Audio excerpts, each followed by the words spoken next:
Hey, it's Lynn, and today I'm coming at you with a book review for The Song of Achilles by Madeline Miller.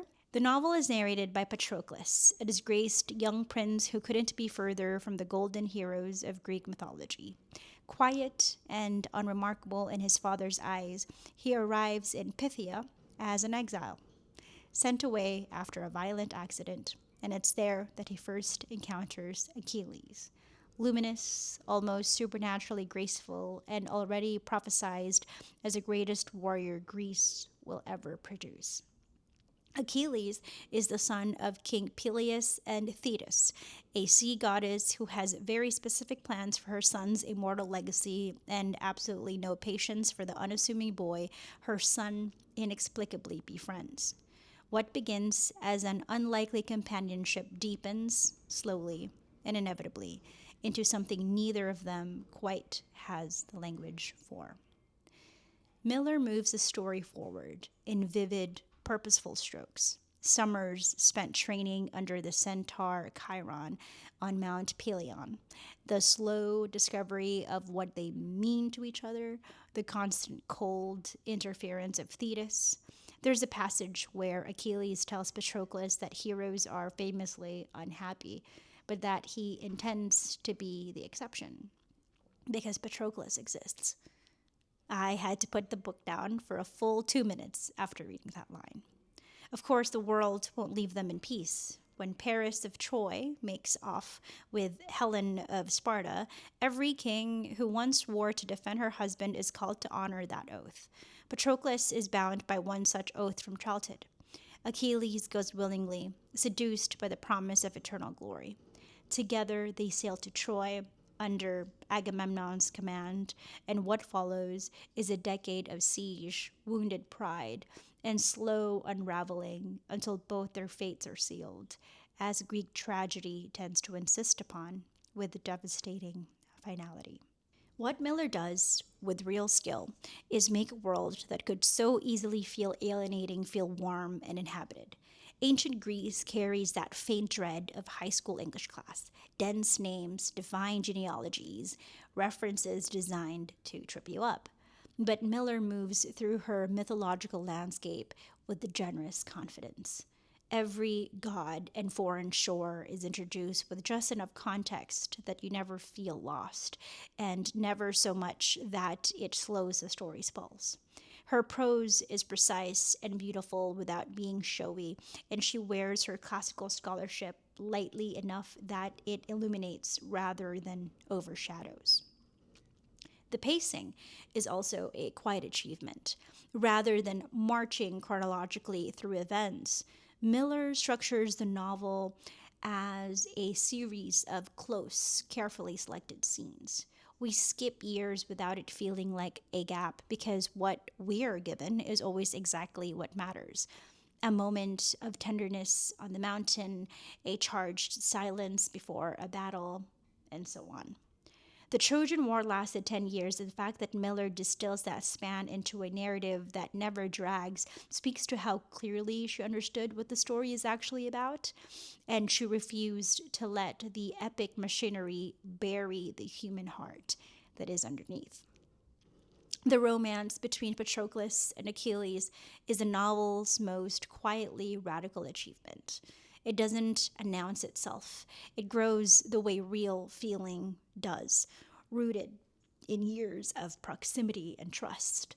Miller draws from ancient interpretations of the relationship, and the result feels less like revisionist reimagining and more like a restoration of something that was always there in the source material, waiting to be named.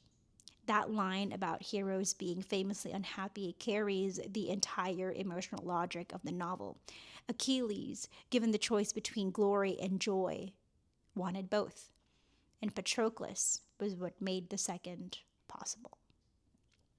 And then there is Patroclus himself. His appeal isn't immediately obvious. He isn't witty, doesn't editorialize, doesn't wink at the reader. He just observes. The depth of his attention creates something remarkable, a first person voice that reads almost like a third person account. So fully does it immerse itself in the world outside of his own ego.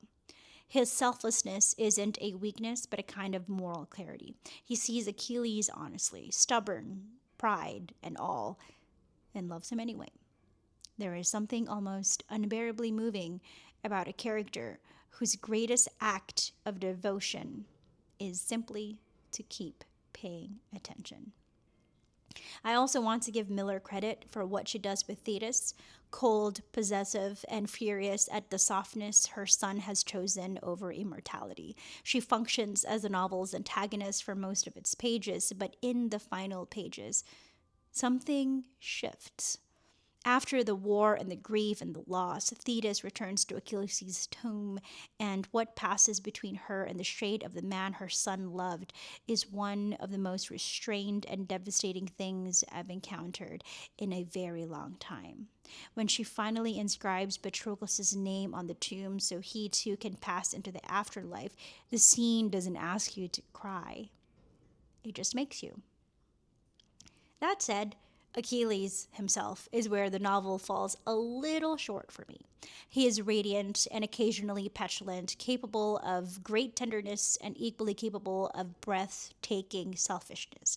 And his refusal to fight, born of wounded pride, ultimately costs Patroclus' life. But Achilles never quite grapples with the full weight of that. He grieves, yes, but grief is not the same as accountability. For a novel so interested in what it means to be a hero, I wanted the hero to earn that title more deliberately. The third act also falters in a way that the rest of the novel doesn't.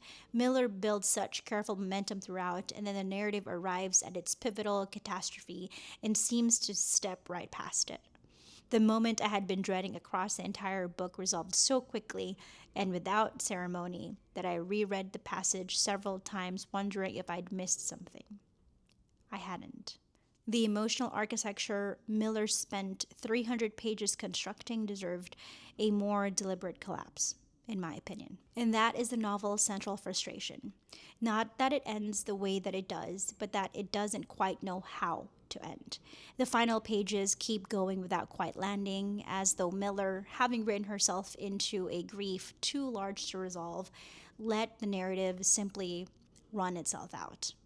I wanted a better ending, not a different one, but a more fully realized one. What we get instead feels, relative to everything that precedes it, like a note held too long and dropped rather than released. This book has had a well-deserved resurgence on the bookish community, and I understand why completely.